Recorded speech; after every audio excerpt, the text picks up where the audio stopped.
Hi, everybody. Thanks for joining me for another time to think of something greater than ourselves. Prayerful pause for the day. Um, I get a lot of stuff in my inbox, and not all of it is churchy and religious. I have a friend who subscribes to a site called Flying Edna. Are you familiar with it? You might want to check it out. Great cartoons and fun things.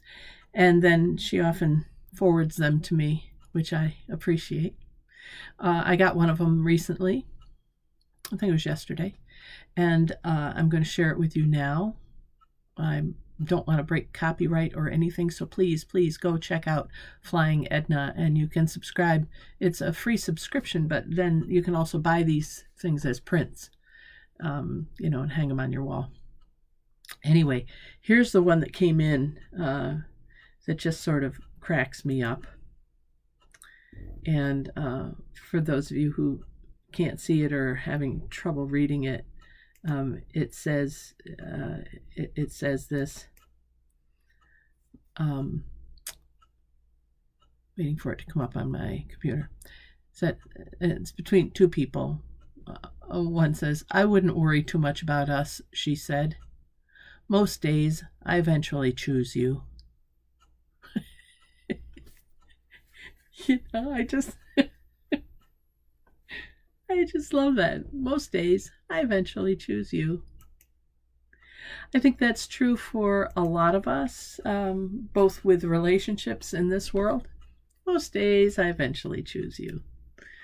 But it's also true, perhaps, of how we are about God. Most of us don't spend 24/7 just sitting at the feet of the Master and trying to live the good life in constant meditative state. But most days we choose God.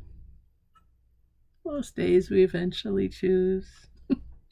We eventually choose to believe. We eventually choose to remember that we're loved. Eventually, we choose to figure things out and be on the upside of things. So it's true of our relationships with God, with ourselves. Most days, I eventually come around to thinking that I'm okay. Most days, I can be a relatively nice and kind human being. But it owns the fact that it's not 24/7. We don't do that all the time. How do you feel about that? Sometimes I find that very hard and disconcerting.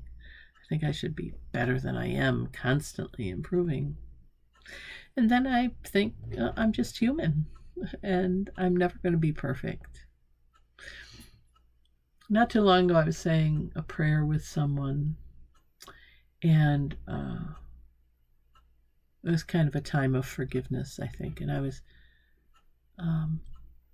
used the phrase something along the lines of, forgive us for our humanness. And my friend rightly called me on it and said, "Why should God forgive us for our humanness? It's who we are. God made us human." And I realized, I wasn't really asking for God's forgiveness. I guess I'm asking for my own, to be reminded of my humanness, that I'm not going to be perfect. God doesn't need to be reminded. God made me human, and God makes humans imperfect. And, so we get scared, we get insecure, and all of the other fill in the blanks, anxious or frustrated or angry or whatever the things are, and then we fall short of the glory of God, right? We all sin and fall short of the glory of God because we're not God. But most days, eventually, we come around to recognizing that, hopefully, we recognize that we are made in the image of God, and we can keep trying to get better, but we're never going to be 100%.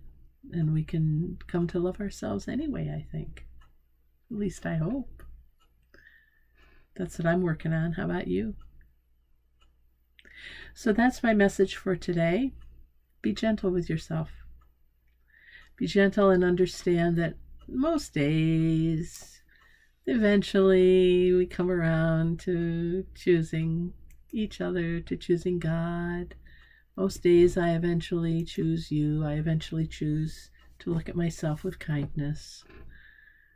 How long it takes me to get there, that's the thing.